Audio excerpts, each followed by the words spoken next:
ఎస్తేరు గ్రంథము 1వ అధ్యాయము. ఆశ్వేరోషు దినములలో జరిగిన చర్యల వివరము. హిందూ దేశం మొదలుకొని కూష్ దేశం వరకు 127 సంస్థానములను ఆశ్వేరోషు ఏలెను.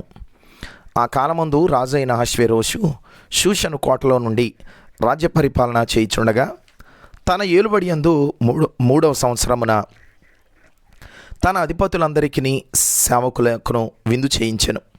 పారసీక దేశము యొక్కయు మాధ్య దేశము యొక్కయు పరాక్రమశాలులను ఘనులను సంస్థానాధిపతులను అతని సన్నిధిని ఉండగా అతడు తన మహిమగల రాజ్యం యొక్క ఐశ్వర్య ప్రభావములను తన మహాతిశయ ఘనతలను అనేక దినములు అనగా 180 దినములు కనుపరిచెను.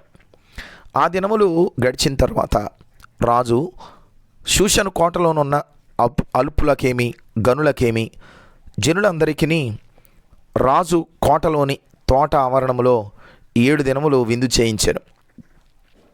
అక్కడ ధవళ ధూమ్ర వర్ణములు గల అవిసెనారతో చేయబడిన త్రాళ్లతో చలువరాతి స్తంభముల మీద ఉంచబడిన వెండి కమ్ములకు తగిలించిన తెలుపును ఓదా రంగును కలిసిన తెరలు వేలాడుచుండెను. మరియు ఎరుపు తెలుపు పసుపు నలుపు అయిన చలువరాళ్ళు పరచిన నేల మీద వెండి బంగారు మయమైన జలతారు గల పరుపులుండెను. అచ్చట కూడిన వారికి వివిధమైన బంగారు పాత్రలతో పానమిచ్చుచు రాజు స్థితికి తగినట్టుగా రాజు ద్రాక్షారసమును దాసులు అధికముగా పోసిరి. ఆ విందు పానము ఆజ్ఞానుసారముగా జరుగుటను బట్టి ఎవరును బలవంతము చేయలేదు. ఎవడు కోరినట్టుగా వానికి పెట్టవలనని తన కోట పనివారికి రాజు ఆజ్ఞనిచ్చి ఉండెను. రాణి అయిన వస్తి కూడా రాజైన ఆశ్వేరోషు కోటలో స్త్రీలకు ఒక విందు చేయించెను. 7వ దినమందు రాజు ద్రాక్షరసము త్రాగి సంతోషముగా ఉన్నప్పుడు కూడి వచ్చిన జనమునకును అధిపతులకును రాణి అయిన వస్తి యొక్క సౌందర్యమును కనుపరచవలెనని రాజకిరీటము ధరించుకొనిన ఆమెను తన సన్నిధికి పిలుచుకొని వచ్చినట్లు రాజైన ఆశ్వేరోషు ఎదుట ఉపచారం చేయు మెహుమాను, బిస్తా, హర్బోనా, బిక్తా, అబక్తా, జేతరు, కర్కసు అను 7 నపుంసులకు ఆజ్ఞాపించెను. ఆమె సౌందర్యవతి. రాణి అయిన వస్తి నపుంసకుల చేత ఇయ్యబడిన రాజాజ్ఞ ప్రకారము వచ్చుటకు ఒప్పకపోగా రాజు మిగుల కోపగించెను. అతని కోపము రగులు కొనెను. విధిని రాజ్యధర్మమును ఎరిగిన వారందరి చేత రాజు ప్రతి సంగతి పరిష్కరించుకొనువాడు గనుక అతడు కాలజ్ఞానులను చూచి రాణి అయిన వస్తి రాజైన ఆశ్వేరోషు అను నేను నపుంసకుల చేత ఇచ్చిన ఆజ్ఞ ప్రకారము చేయకపోయినందున ఆమెకు విధిని బట్టి చేయవలసిందేమని వారిని అడిగాను. అతని సన్నిధిని ఉండి రాజు ముఖమును చూచుచు రాజ్యమందు ప్రథమ పీఠముల మీద కూర్చుండు పారసీకుల యొక్కయు మాదీయుల యొక్కయు 7 ప్రధానులు ఎవరనగా కర్షేన, షెతారు, అద్మాత, తర్షీషు, మెరెను, మర్సేన, మెమూకాను అనువారు. మెమూకాను రాజు ఎదుటను ప్రధానుల ఎదుటను ఇలాగూ ప్రత్యుత్తరం ఇచ్చాను. రాణి అయిన వస్తి రాజు ఎడల మాత్రము కాదు, రాజైన ఆశ్వేరోషు యొక్క సకల సంస్థానములలో నుండి అధిపతుల అందరి ఎడలను జనులందరి ఎడలను నేరస్తురాలాయను. ఎలైనగా రాజైన ఆశ్వేరోషు తన రాణి అయిన వస్తిని తన సన్నిధికి పిలుచుకొని రావాలనని ఆజ్ఞాపింపగా ఆమె రాలేదను సంగతి బయలుపడగానే స్త్రీలందరూ దాన్ని విని ముఖము ఎదుటనే తమ పురుషులను తిరస్కారం చేయుదురు. మరియు పారసీకుల యొక్కయు మాదీయుల యొక్కయు నాయకత్నులు రాణి చేసిన దాని సమాచారం విని రాణి పలికినట్లు ఈ దినమందు రాజు యొక్క అధిపతులందరితో పలుకుదురు. దీనివలన బహు తిరస్కారమును కోపమును పుట్టును. రాజునకు సమ్మతి. ఆయన వస్తి రాజైన ఆశ్వేరోషు సన్నిధికి ఇకను రాకూడదని తమ యొద్ద నుండి ఈ యొక్క రాజాజ్ఞ పుట్టవలెను. అది తప్పకుండునట్లు పారసీకుల యొక్కయు మాదీయుల యొక్కయు న్యాయము చొప్పున నియమింపవలెను. మరియు వస్తీ కంటే యోగ్యురాలిని రాణినిగా తాము చేయవలెను. మరియు రాజు చేయు నిర్ణయము విస్తారమైన తమ రాజ్యమందంతటా ప్రకటించిన ఎడల ఘనురాలు గాని అల్పురాలు గాని స్త్రీలందరూ తమ పురుషులను సన్మానించుదురని చెప్పాను. ఈ సంగతి రాజునకును అధిపతులకును అనుకూలముగా ఉండెను గనుక అతడు మెమూకాను మాట ప్రకారం చేసెను. ప్రతి పురుషుడు తన ఇంటిలో అధికారిగా ఉండవలెననియు, ప్రతి పురుషుడు తన స్వభాషననుసరించి తన ఇంటి వారితో మాట్లాడవలెననియు ఆజ్ఞ ఇచ్చి, ప్రతి సంస్థానమునకు దాని వ్రాత ప్రకారముగా, ప్రతి జనమునకు దాని భాష ప్రకారముగాను రాజు తన సకలమైన సంస్థానములకు దానిని గూర్చిన తాకీదులు పంపించెను. ఎస్తేరు 2వ అధ్యాయము. ఈ సంగతులైన తర్వాత రాజైన అహష్వేరోషు యొక్క ఆగ్రహము చల్లారినప్పుడు అతడు వష్తీని ఆమె చేసిన దానిని, ఆమెకు నిర్ణయింపబడిన దానిని తలంచగా యవనులగు రాజు పరిచారకులు ఇట్లనిరి: అందమైన కన్యకలను రాజు కొరకు వెదకనగును. అందునిమిత్తము సౌందర్యవతులైన కన్యకలందరినీ సమకూర్చి షూషను కోట అంతఃపురమునకు చేర్చి, స్త్రీలకు కాపరియగు రాజు యొక్క నపుంసుడగు హేగే వశమునకు అప్పగించినట్లు రాజు తన రాజ్యం యొక్క సంస్థానములన్నిటిలో పరిచారకులను నియమించునుగాక. శుద్ధి కొరకు సుగంధ ద్రవ్యములను వారికి ఇచ్చిన తర్వాత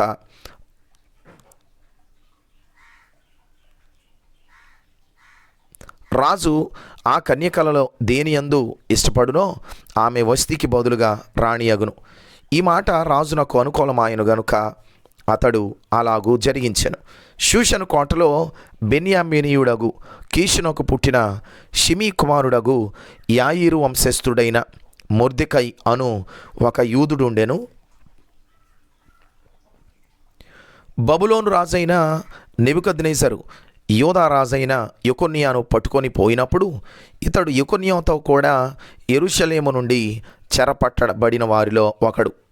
తన పినతండ్రి కుమార్తె అయిన హదస్స అను ఎస్తేరు తల్లిదండ్రులు లేనిదై ఉండగా అతడు ఆమెను పెంచుకొనెను. ఆమె అందమైన రూపమును సుందర ముఖమును గలదై ఉండెను. ఆమె తల్లిదండ్రులు మరణం పొందిన తర్వాత మొర్దెకై ఆమెను తన కుమార్తెగా స్వీకరించెను. రాజాజ్ఞయు అతని నిర్ణయమును ప్రచురము చేయబడి కన్యకలు అనేకులు షూషను కోటకు పోగు చేయబడి హేగే వశమునకు అప్పగింపబడగా ఎస్తేరును రాజు యొక్క నగరునకు తేబడి స్త్రీలను కాయు హేగే వశమునకు అప్పగింపబడెను. ఆ చిన్నది అతని దృష్టికి ఇంపైనది గనుక ఆమె అతని వలన దయ పొందెను. కాబట్టి ఆమె పరిమళ క్రియల కొరకైన వస్తువులను, ఆమెకు కావలసిన భోజన పదార్థములను రాజు ఇంటిలో నుండి ఆమెకు ఇయ్యదగిన 7 ఆడుపిల్లలను అతడు ఆమెకు త్వరగా ఏర్పరిచి ఆమెను ఆమె చెలికత్తెలను అంతఃపురములో అతి శ్రేష్టమైన స్థలమందుంచెను. మొర్దెకై నీ జాతిని నీ వంశమును కనుపరచకూడదని ఎస్తేరునకు ఆజ్ఞాపించి ఉండెను గనుక ఆమె తెలుపలేదు. ఎస్తేరు ఎలాగుండెనో అదియు ఆమెకేమి సంభవించునో అదియు తెలుసుకొనుటకై అంతఃపురము యొక్క ఆవరణము ఎదుట ప్రతిదినము మొర్దెకై తిరుగులాడుచుండెను. 6 మాసములు గోపరస తైలముతోనూ 6 మాసములు సుగంధ వర్గములతోనూ స్త్రీల పరిమళ క్రియల కొరకైన మరి వేరు పదార్థములతోనూ స్త్రీల పరిమళ క్రియలు ముగించి రాజునొద్దకు పోవువారు 12 మాసములైన తరువాత రాజైన అహష్వేరోషు నొద్దకు వెళ్ళుటకు ఒక్కొక్క చిన్నదానికి వంతు వచ్చినప్పుడు ఒక్కొక్క చిన్నది రాజునొద్దకు ఆ విధముగా పోవుచుండెను. ఏమనగా ఆ తీరున వారు పరిమళ క్రియలు చేయు కాలము సంపూర్ణమగుచుండెను. మరియు అంతఃపురములో నుండి రాజు ఇంటిలోనికి వెళ్ళవలసిన సమయమందు ఆమె ఏమేమి కోరునో అది అట్టి స్త్రీకి ఇయ్యబడుట కద్దు. సాయంత్రమందు ఆమె లోపలికి వెళ్ళి మరుదినము ఉపపత్నులను కాయు రాజు యొక్క షండుడైన షయజ్గజు అను అతని వశములోనున్న రెండవ అంతఃపురమునకు తిరిగి వచ్చును. ఆమె యందు రాజు సంతోషించి ఆమెను పేరు పెట్టి పిలిచితేనే గాని ఆమె రాజునొద్దకు మరలా వెళ్లకుండెను. మొర్దెకై తన కుమార్తెగా స్వీకరించుకొనిన తన పినతండ్రి అయిన అబీహయిలు కుమార్తెయగు ఎస్తేరు రాజునొద్దకు వెళ్ళుటకు వంతు వచ్చినప్పుడు స్త్రీలను కాయు రాజు యొక్క షండుడైన హేగే నిర్ణయించిన అలంకారముగాక ఆమె మరి ఏమీ కోరలేదు. ఎస్తేరును చూసిన వారందరికీ ఆమె యందు దయ పుట్టెను. ఈ ప్రకారము ఎస్తేరు రాజైన అహష్వేరోషు ఏలుబడి యందు 7వ సంవత్సరమున టెబేతు అను 10వ నెలలో రాజనగరంలోనికి అతని యొద్దకు పోగా స్త్రీలందరికంటే రాజు ఎస్తేరును ప్రేమించెను. కన్యకలందరికంటే ఆమె అతని వలన దయాదాక్షిణ్యములు పొందెను. అతడు రాజ్య కిరీటమును ఆమె తల మీద ఉంచి ఆమెను వష్తీకి బదులుగా రాణిగా నియమించెను. అప్పుడు రాజు తన అధిపతులందరికీ సేవకులందరికీ ఎస్తేరు విషయమై ఒక గొప్ప విందు చేయించి సంస్థానములలో సెలవు దినము ప్రకటించి రాజు స్థితికి తగినట్టుగా బహుమతులు ఇప్పించెను. రెండవ మారు కన్యకలు కూర్చబడినప్పుడు మొర్దెకై రాజు గుమ్మములో కూర్చొని ఉండెను. ఎస్తేరు మొర్దెకై యొక్క పోషణ మందున్న కాలమున చేసినట్టుగానే ఇప్పుడును అతని మాటకు ఆమె లోబడుచుండెను. గనుక మొర్దెకై తనకు ఆజ్ఞాపించిన ప్రకారము ఎస్తేరు తన జాతినైనను తన వంశమునైనను తెలియజేయక ఉండెను. ఆ దినములలో మొర్దెకై రాజు గుమ్మములో కూర్చొని ఉండగా రాజు యొక్క 2 షండులైన బిక్తాను తెరేషు అను ద్వారపాలకులు కోపగ్రస్తులై రాజైన అహష్వేరోషును చంపుటకు ఆలోచించుకొని ఉండిరి. ఈ సంగతి మొర్దెకైకి తెలియబడినందున అతడు దానిని రాణి అయిన ఎస్తేరుతో చెప్పాను. ఎస్తేరు మొర్దెకై యొక్క పేరట రాజునకు దానిని తెలియజేశాను. ఈ సంగతిని గూర్చి విచారణ కాగా అది నిజమాయను. అందుచేత వారిద్దరును ఒక చెట్టుకు ఉరితీయింపబడిరి. ఇది రాజు ఎదుటనే రాజ్య సమాచార గ్రంథమందు వ్రాయబడిను. ఎస్తేరు 3వ అధ్యాయము. ఈ సంగతులైన తర్వాత రాజైన అహష్వేరోషు హమ్మెదాతా కుమారుడును అగాగీయుడునగు హామానును ఘనపరిచి వాని హెచ్చించి వాని పీఠమును తన దగ్గరనున్న అధిపతులందరికంటే ఎత్తుగా ఉంచెను. కాబట్టి రాజు గుమ్మముననున్న రాజసేవకులందరూ రాజాజ్ఞానుసారముగా మోకాళ్ళూని హామానునకు నమస్కరించిరి. మొర్దెకై వంగకయు నమస్కారము చేయకయు ఉండగా రాజు గుమ్మముననున్న రాజసేవకులు నీవు రాజాజ్ఞను ఎందుకు మీరుచున్నావని మొర్దెకైని అడిగిరి. ఈ ప్రకారము వారు ప్రతిదినము అతనితో చెప్పుచూ వచ్చినను అతడు వారి మాట చెవిని బెట్టకపోయెను గనుక వారు మొర్దెకై యొక్క మాటలు స్థిరపడునో లేదో చూతమని దాని హామానునకు తెలిపిరి. ఎలైనగా అతడు నేను యూదుడను గనుక ఆ పని చేయజాలనని వారితో చెప్పి ఉండెను. మొర్దెకై వంగకయు నమస్కరింపకయు ఉండుట హామాను చూచినప్పుడు బహుగా కోపగించి మొర్దెకై ప్రాణము మాత్రము తీయుట స్వల్పకార్యమని ఎంచి మొర్దెకై యొక్క జనులు ఎవరైనది తెలుసుకొని అహష్వేరోషు యొక్క రాజ్యమందంతట నుండు మొర్దెకై స్వజనులకు యూదులందరినీ సంహరించుటకు ఆలోచించెను. రాజైన అహష్వేరోషు యొక్క ఏలుబడి యందు 12వ సంవత్సరమున నీసాను మాసమున అనగా ప్రథమ మాసమున వారు హామాను ఎదుట పూరు అనగా చీటీని దినదినమునకును నెల నెలకును ఆదారు అను 12వ నెల వరకు వేయిచూ వచ్చిరి. అంతటా హామాను అహష్వేరోషుతో చెప్పినదేమనగా మీ రాజ్య సంస్థానములన్నిటి యందుండు జనులలో ఒక జాతి వారు చెదరి ఉన్నారు. వారి విధులు సకల జనుల విధులకు వేరుగా ఉన్నవి. వారు రాజు యొక్క ఆజ్ఞలను గైకొనువారు కారు. కాబట్టి వారిని ఉండనిచ్చుట రాజునకు ప్రయోజనకరము కాదు.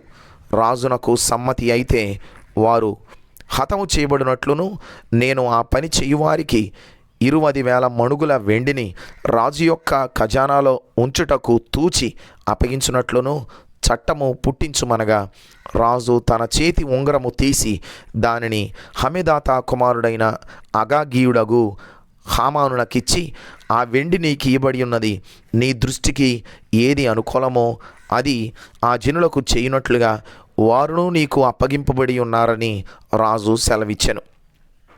ఈ హామాను యూదులకు శత్రువు. మొదటి నెల 13వ దినమందు రాజు యొక్క వ్రాతగాండ్రు పిలువబడిరి. హామాను ఆజ్ఞాపించిన ప్రకారము అంతయు ఆయా సంస్థానముల మీద ఉంచబడిన రాజు యొక్క అధిపతులకును అధికారులకును, ఆయా సంస్థానములలోని జనముల మీద ఉంచబడిన అధిపతులకును అధికారులకును వారి వారి లిపిని బట్టి, ఆయా జనముల భాషను బట్టి రాజైన అహష్వేరోషు పేరట ఆ వ్రాతగాండ్ర చేత తాకీదులు రాయింపబడి రాజు ఉంగరము చేత ముద్రింపబడెను. అదారు అను 12వ నెల 13వ దినమందు యవ్వనులనేమి, వృద్ధులనేమి, శిశువులనేమి, స్త్రీలనేమి, యూదులనందరినీ ఒక్కదినమందే బొత్తిగా నిర్మూలం చేసి వారి సొమ్ము కొల్లపుచ్చుకొమ్మని తాకీదులు అంచెవారి చేత రాజ్య సంస్థానములన్నిటికీ పంపబడెను. మరియు ఒకనొక దినమునకు వారు సిద్ధపడవలెనను ఆ ఆజ్ఞకు ఒక ప్రతి ప్రబలింపబడినదై ప్రతి సంస్థానములోనున్న సమస్త జనులకు ఇయ్యబడుటకు పంపబడెను. అంచెవారు రాజాజ్ఞ చేత త్వరపెట్టబడి బయలువెళ్ళిరి. ఆ ఆజ్ఞ షూషను కోటలో ఇయ్యబడెను. దాని విని షూషను పట్టణము కలతపడెను. అంతటా రాజును హామానును విందుకు కూర్చుండిరి.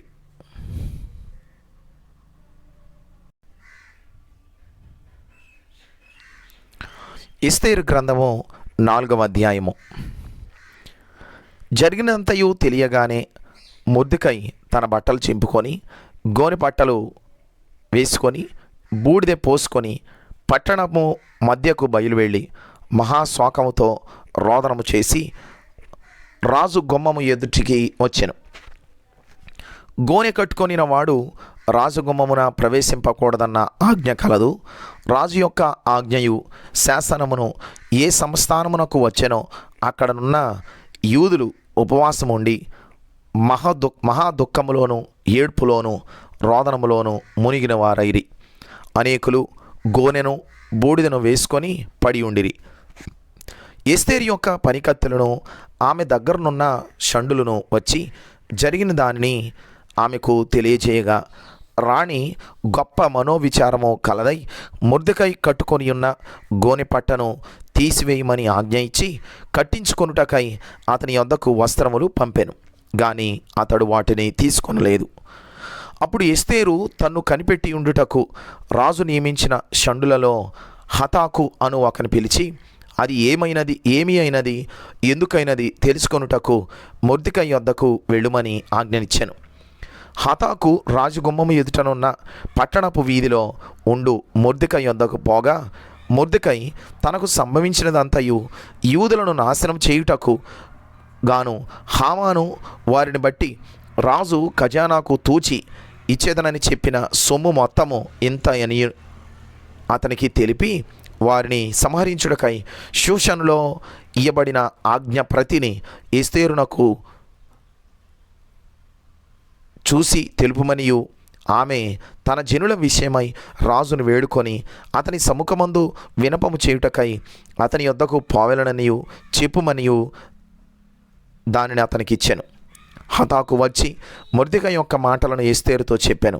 అంతటా ఎస్తేరు మొర్దెకైతో చెప్పుమని హతాకునకు సెలవిచ్చినదేమనగా, పిలువబడక పురుషుడే గాని స్త్రీయే గాని రాజు యొక్క అంతర్గృహమున ప్రవేశించిన ఎడల బ్రతుకున్నట్లుగా రాజు తన బంగారపు దండమును ఎవరి తట్టు చాపునో వారు తప్ప ప్రతివాడు సంహరింపబడునన్న కఠినమైన ఆజ్ఞ కలదని రాజసేవకులందరికీ అతని సంస్థానములోనున్న జనులందరికీ తెలిసి ఉన్నది. నేటికి 30 దినముల నుండి రాజు నొద్దకు ప్రవేశించుటకు నేను పిలువబడలేదని చెప్పుమనెను. వారు ఎస్తేరు యొక్క మాటలు మొర్దెకైకి తెలుపగా మొర్దెకై ఎస్తేరుతో ఇట్లు ప్రత్యుత్తరమిచ్చి, రాజనగరంలో ఉన్నంత మాత్రము చేత యూదులందరికంటే నీవు తప్పించుకొందువని నీ మనస్సులో తలంచుకొనవద్దు. నీవు ఈ సమయమందు ఏమీ మాట్లాడక మౌనముగా ఉన్న ఎడల యూదులకు సహాయమును విడుదలయు మరి ఒక దిక్కు నుండి వచ్చును గాని నీవును నీ తండ్రి ఇంటి వారును నశించుదురు. నీవు ఈ సమయమును బట్టియే రాజ్యమునకు వచ్చితివేమో ఆలోచించుకొనుమని చెప్పుమనెను. అప్పుడు ఎస్తేరు మొర్దెకైతో మరలా ఇట్లా నేను, నీవు పోయి షూషనునందు కనబడిన యూదులందరినీ సమాజ మందిరమునకు సమకూర్చి నా నిమిత్తము ఉపవాసముండి 3 దినములు అన్నపానములు చేయకుండుడి. నేనును నా పనికత్తెలను కూడా ఉపవాసముందుము. ప్రవేశించుట న్యాయ వ్యతిరిక్తముగా ఉన్నను నేను రాజు నొద్దకు ప్రవేశించుదును. నేను నశించెదను. అటువలేనే మొర్దెకై బయలుదేరి ఎస్తేరు తనకు ఆజ్ఞాపించిన ఎంతటి ప్రకారముగా జరిగించెను. ఎస్తేరు 5వ అధ్యాయము. 3వ దినమందు ఎస్తేరు రాజభూషణములు ధరించుకొని రాజనగరం యొక్క ఆవరణలో రాజు సన్నిధికి వెళ్ళి నిలిచెను. రాజనగరు ద్వారమునకు ఎదురుగానున్న రాజావరణములో తన రాజాసనము మీద రాజు కూర్చుని ఉండెను. రాణి అయిన ఎస్తేరు ఆవరణములో నిలవబడి ఉండుట రాజు చూడగా ఆమె యందు అతనికి దయ పుట్టెను. రాజు తన చేతిలో నుండి బంగారపు దండమును ఎస్తేరు తట్టు చాపగా ఎస్తేరు దగ్గరకు వచ్చి దండము యొక్క కొన ముట్టెను. రాజు రాణి అయిన ఎస్తేరు, నీకేమి కావలెను? నీ మనవి ఏమిటి? రాజ్యములో సగము మట్టుకు నీకు అనుగ్రహించేదనని ఆమెతో చెప్పగా ఎస్తేరు రాజునకు యుక్తముగా తోచిన ఎడల నేను రాజు కొరకు సిద్ధం చేయించిన విందునకు రాజువైన తామును హామానును నేడు రావాలనని కోరుచున్నానని ప్రత్యుత్తరమిచ్చెను.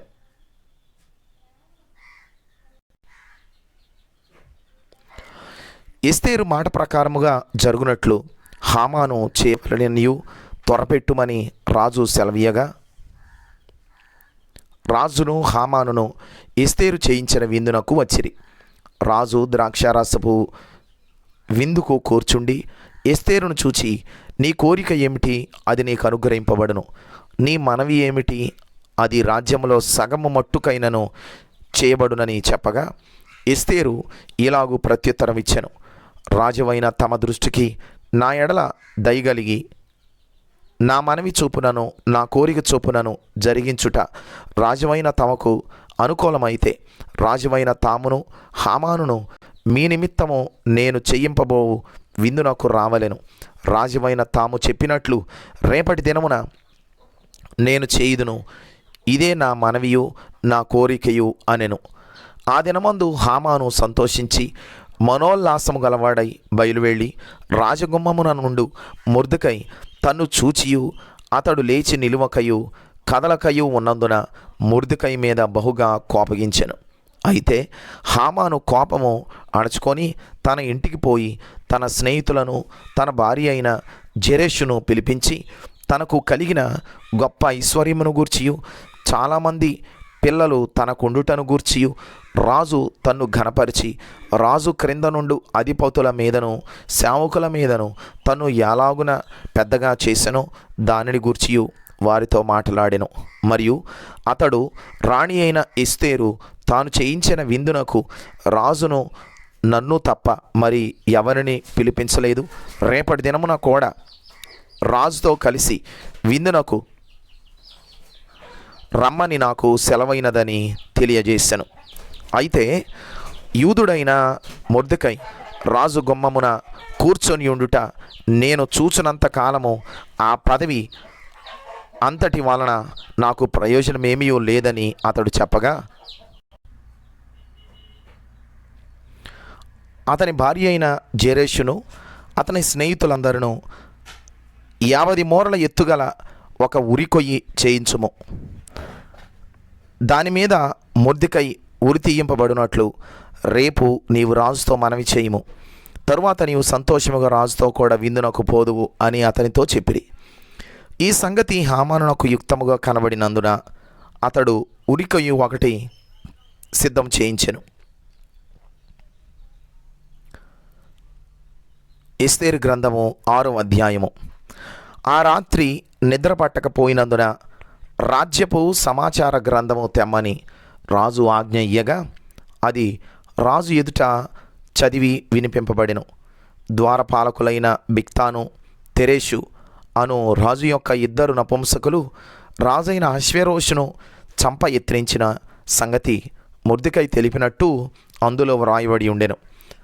రాజు ఆ సంగతి విని, ఇందు నిమిత్తము మొర్దెకైకి బహుమతి ఏదైనను ఘనత ఏదైనను చేయబడినా అని అడుగగా రాజు సేవకులు అతనికేమీ చేయబడలేదని ప్రత్యుత్తరమిచ్చిరి.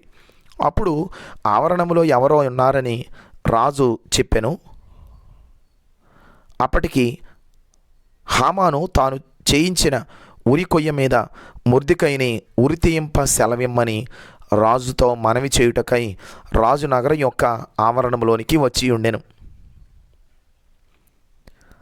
రాజసేవకులు ఏలినవాడ చిత్తగించము, హామాను ఆవరణములో నిలబడి ఉన్నాడని రాజుతో చెప్పగా రాజు అతని రానియుడని సెలవిచ్చినందున హామాను లోపలికి వచ్చెను. రాజు ఘనపరచనపేక్షించు వానికి ఏమి చేయవలెనని రాజు అతన్ని అడుగగా హామాను నన్నుగాక మరి ఎవరిని రాజు ఘనపరచనపేక్షించునని తనలో తాననుకొని రాజుతో ఇట్లా నేను రాజు ఘనపరచనపేక్షించు వానికి చెయ్య తగినదేమనగా రాజు ధరించుకొను రాజవస్త్రములను, రాజు ఎక్కు గుర్రమును, రాజు తన తల మీద ఉంచుకొను రాజకిరీటమును ఒకడు తీసుకొని రాగా గనులైన రాజు యొక్క అధిపతులలో ఒకడు ఆ వస్త్రములను ఆ గుర్రమును పట్టుకొని రాజు గణపరచనపేక్షించు వానికి ఆ వస్త్రములను ధరింపజేసి ఆ గుర్రము మీద అతనిని ఎక్కించి రాజవీధిలో అతని నడిపించుచు రాజు గణపరచనపేక్షించు వానికి ఈ ప్రకారముగా చేయతగునని అతని ముందర చాటింపవలెను. అందుకు రాజు నీవు చెప్పిన ప్రకారమే శీఘ్రముగా ఆ వస్త్రములను ఆ గుర్రమును తీసుకొని రాజు గుమ్మమునొద్ద కూర్చుని ఉన్న యూదుడైన మొర్దెకైకి అలాగుననే చేయుము. నీవు చెప్పిన దానిలో ఒకటియు విడువక అంతయు చేయమని హామాను నాకు ఆజ్ఞ ఇచ్చెను. ఆ ప్రకారమే హామాను ఆ వస్త్రములను ఆ గుర్రమును తీసుకొని మొర్దెకైకి ఆ వస్త్రములను ధరింపజేసి ఆ గుర్రము మీద అతనిని ఎక్కించి రాజవీధిలో అతన్ని నడిపించుచు రాజు గణపరచనపేక్షించు వానికి ఈ ప్రకారము చేయతగునని అతని ముందర చాటించెను. తరువాత మొర్దెకై రాజు గుమ్మమునొద్దకు వచ్చెను. అయితే హామాను తల కప్పుకొని దుఃఖించుచు తన ఇంటికి త్వరగా వెళ్ళిపోయాను. హామాను తనకు సంభవించినదంతయు తన భార్య అయిన జెరెషునకు తన స్నేహితులందరికీ తెలుపగా అతని యొద్దనున్న జ్ఞానులను అతని భార్య అయిన జెరెషును ఎవని చేత నీకు అధికార నష్టము కలుగుచున్నదో ఆ మొర్దెకై యూదుల వంశపు వాడైన ఎడల అతని మీద నీకు జయము కలుగదు, అతని చేత అవశ్యముగా చెడిపోదు అని అతనితో అనిరి.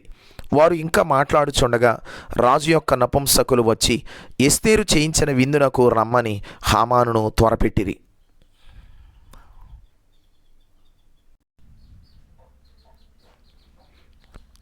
ఎస్తేరు గ్రంథము 7వ అధ్యాయము. రాజును హామానును రాణి అయిన ఎస్తేరునొద్దకు విందునకు రాగా రాజు ఎస్తేరు రాణి, నీ విజ్ఞాపన ఏమిటి? అది నీకు అనుగ్రహింపబడును. నీ మనవి ఏమిటి?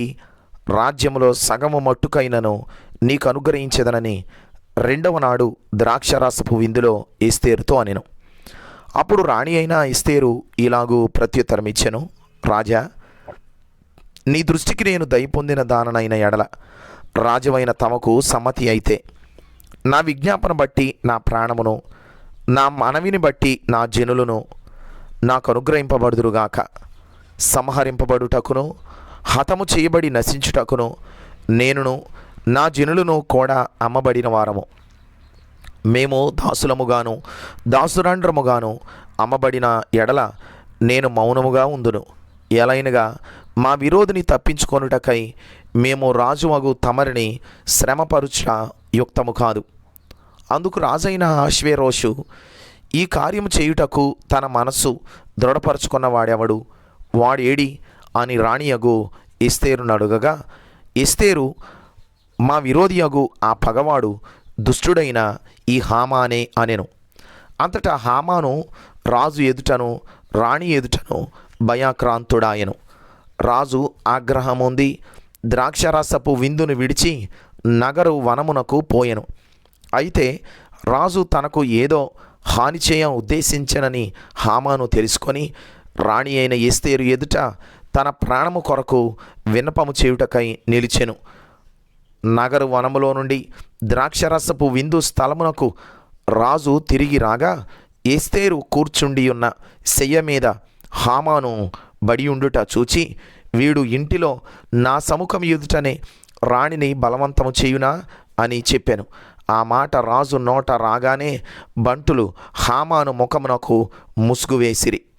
రాజు ముందర ఉండు షండులలో హర్బోనా అను ఒకడు, ఏలినవాడా చిత్తగించుము, రాజు మేలు కొరకు మాట్లాడిన మొర్దెకైని ఉరితీయుటకు హామాను చేయించిన 50 మూరల ఎత్తుగల ఉరికొయ్య హామాను ఇంటి యొద్ద నాటబడి ఉన్నదనగా రాజు దాని మీద వాని ఉరితీయుడని ఆజ్ఞ ఇచ్చెను.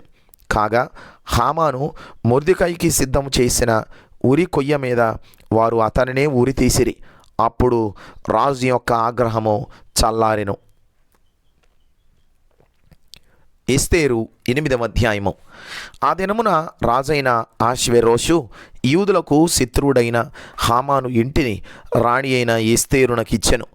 ఎస్తేరు మొర్దెకై తనకు ఏమి కావాలనో రాజునకు తెలియజేసిన మీదట అతడు రాజు సన్నిధికి రాగా రాజు హామాను చేతిలో నుండి తీసుకొనిన తన ఉంగరమును మొర్దెకైకి ఇచ్చెను. ఎస్తేరు మొర్దెకైని హామాను ఇంటి మీద అధికారిగా ఉంచెను. మరియు ఎస్తేరు రాజు ఎదుట మనవి చేసుకొని అతని పాదముల మీద పడి, అగాగీయుడైన హామాను చేసిన కీడును, అతడు యూదులకు విరోధముగా తలంచిన యోచనను వ్యర్థపరచుడని కన్నీళ్లతో అతని వేడుకొనగా రాజు బంగారు దండమును ఎస్తేరు తట్టు చాపెను.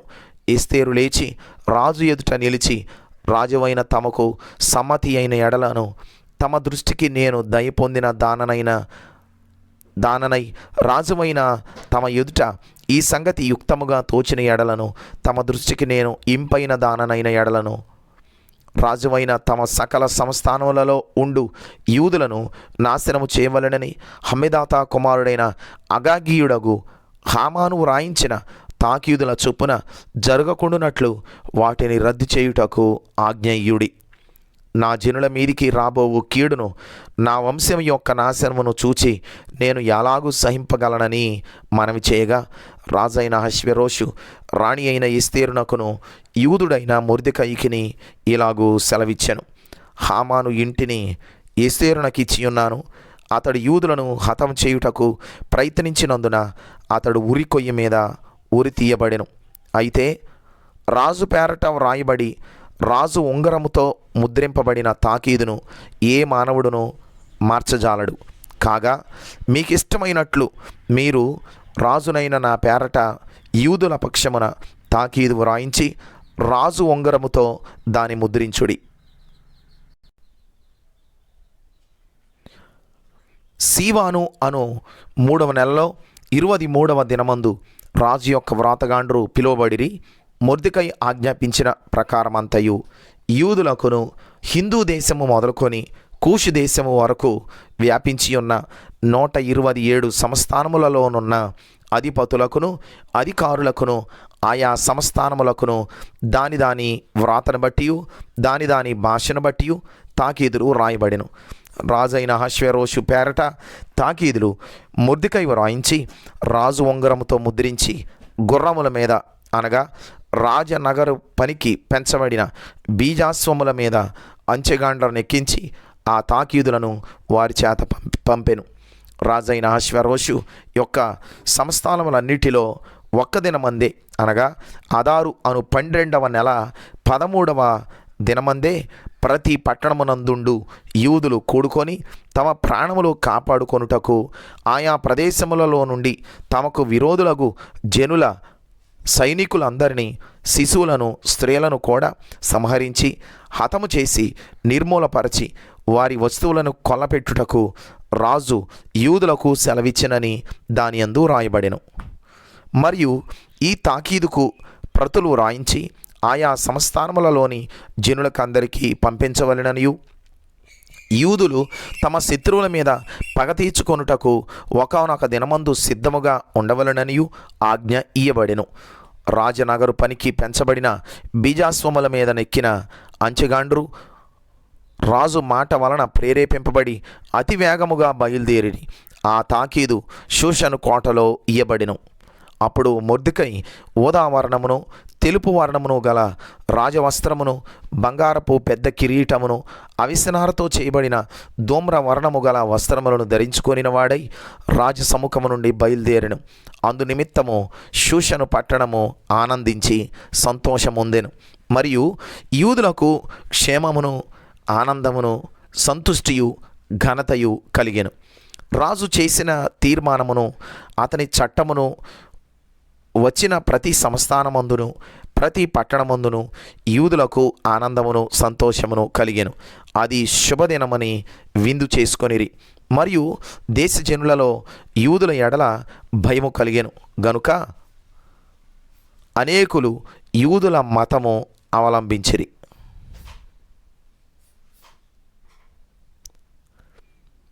ఎస్తేరు గ్రంథము 9వ అధ్యాయము. రాజు చేసిన తీర్మానమును చట్టమును నెరవేరు కాలము వచ్చినప్పుడు అదారు అను 12వ నెల 13వ దినమున యూదులను జయింపగలదుమని వారి పగవారు నిశ్చయించుకొనిన దినముననే యూదులు తమ పగవారి మీద అధికారము నొందినట్లు అగుపడెను. యూదులు రాజైన అహష్వేరోషు యొక్క సంస్థానములన్నిటిలో ఉండు పట్టణముల యందు తమకు కీడు చేయవలెనని చూచిన వారిని హతము చేయుటకు కూడుకొనిరి. వారిని గూర్చి సకల జనులకు భయము కలిగినందున ఎవరునూ వారి ముందర నిలవలేకపోయిరి. మొర్దెకైను గూర్చిన భయము తమకు కలిగినందున సంస్థానముల యొక్క అధిపతులను అధికారులను ప్రభువులను రాజు పని నడిపించువారును యూదులకు సహాయం చేసిరి. మొర్దెకై రాజు యొక్క నగరులో గొప్పవాడాయను.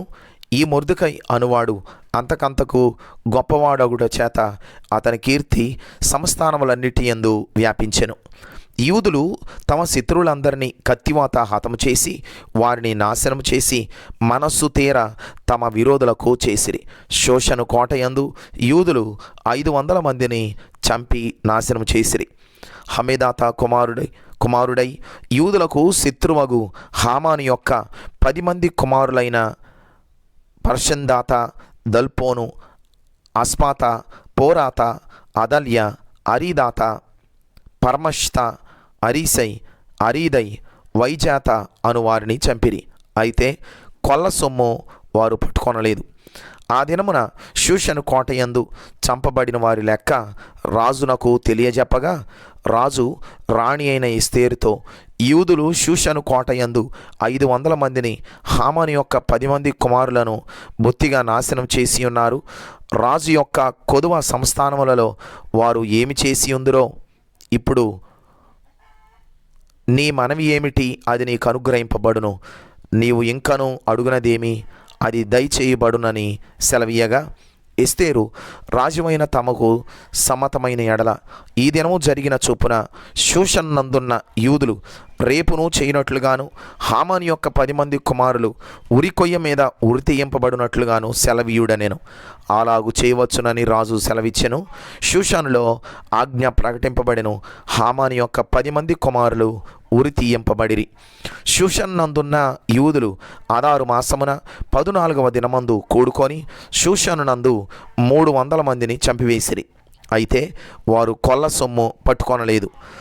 రాజు సంస్థానముల యందుండు తక్కిన యూదులు కూడుకొని తమ ప్రాణములను రక్షించుకొనుటకై పూనుకొని అదారు మాసము 13వ దినమందు తమ విరోధులలో 75,000 మందిని చంపివేసి తమ పగవారి వలన బాధ లేకుండా నెమ్మది పొందిరి. అయితే వారును కొల్ల సొమ్ము పట్టుకొనలేదు. 14వ దినమందును వారు నెమ్మది పొంది విందు చేసుకొనుచు సంతోషముగా ఉండిరి.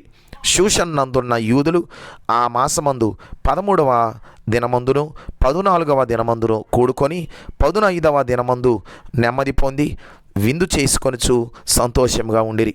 కాబట్టి ప్రాకారములు లేని ఊళ్ళలో కాపురమున్న గ్రామవాసులైన యూదులు అదారు మాసము 14వ దినమందు సంతోషముగా నుండి అది విందు చేయదగిన శుభదినమనుకొని ఒకరికొకరు బహుమానములను పంపించుకొనుచూ వచ్చిరి.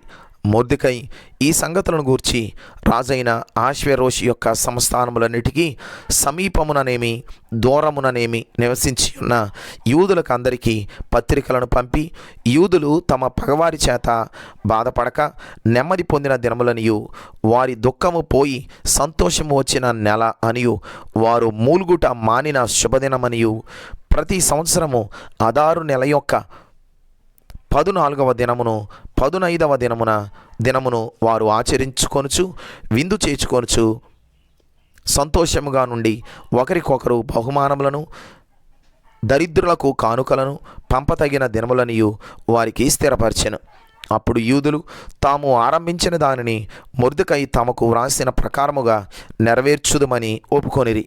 యూదులకు శత్రువగు హమేదాత కుమారుడైన అగాగీయుడగు హామాను యూదులను సంహరింపదాల్చి వారిని నాశనపరిచి నిర్మూలం చేయవలనని పూరు అనగా చీటీ వేయించి ఉండగా, ఎస్తేరు రాజు ఎదుటికి వచ్చిన తరువాత రాజు అతడు యూదులకు విరోధముగా తలపెట్టిన చెడు యోచన తన తల మీదికే వచ్చినట్లుగా చేసి వాడును వాని కుమారులను ఉరికొయ్య మీద ఉరితీయబడినట్లుగా ఆజ్ఞ వ్రాయించి ఇచ్చాను. కావున ఆ దినములు పూరు అను పేరును బట్టి పూరీము అనబడెను. ఈ ఆజ్ఞలలో వ్రాయబడిన మాటలన్నిటి బట్టియు ఈ సంగతిని బట్టియు తాము చూసిన దానిని అంతటిని బట్టియు తమ మీదికి వచ్చిన దానిని బట్టి యూదులు ఈ 2 దినములను గూర్చి వ్రాయబడిన ప్రకారముగా ప్రతి సంవత్సరము వాటి నియామక కాలమును బట్టి వాటిని ఆచరించేదమనియు ఈ దినములు తరతరముగా ప్రతి కుటుంబములోను ప్రతి సంస్థానములోను ప్రతి పట్టణములోను జ్ఞాపకము చేయబడినట్లుగా ఆచరించేదమనియు పూరీము అను ఈ దినములను యూదులు ఆచరింపకయు తమ సంతతి వారు వాటిని జ్ఞాపకం ఉంచుకొనకయు మానకుండునట్లు నిర్ణయించుకొని ఆ సంగతిని మర్చిపోకుండునట్లు తమ మీదను తమ సంతతి వారి మీదను తమతో కలిసికొనిన వారి మీదను ఇది ఒక బాధ్యతగా ఉండునని ఒప్పుకొనిరి. అప్పుడు పూరీమును గూర్చి వ్రాయబడిన ఈ 2వ ఆజ్ఞను దృఢపరచుటకు అబీహయీలు కుమార్తెయును రాణియునైన ఎస్తేరును యూదుడైన మొర్దెకయ్యును ఖండితముగా వ్రాయించిరి. మరియు యూదుడైన మొర్దెకయ్యును రాణి అయిన ఎస్తేరును యూదులకు నిర్ణయించిన దానిని బట్టి వారు ఉపవాస విలాపములు ఏర్పరచుకొని అది తమ మీదను తమ వంశపు వారి మీదను ఒక బాధ్యత అని ఎంచుకొని వాటిని జరిగించదమని ఒప్పుకొనిన ప్రకారముగా ఈ పూరీము అను పండుగ దినములను స్థిరపరచుటకు అతడు ఆశ్వేరోషు యొక్క రాజ్యమందుండు 127 సంస్థానములలోనున్న యూదులకు అందరికీ వారి క్షేమము కోరునట్టు విశ్వాసార్థములనట్టు మాటలు గల పత్రికలు పంపెను. ఇలాగున ఎస్తేరు యొక్క ఆజ్ఞ చేత ఈ పూరీమి యొక్క సంగతులు స్థిరమై గ్రంథములో రాయబడిను.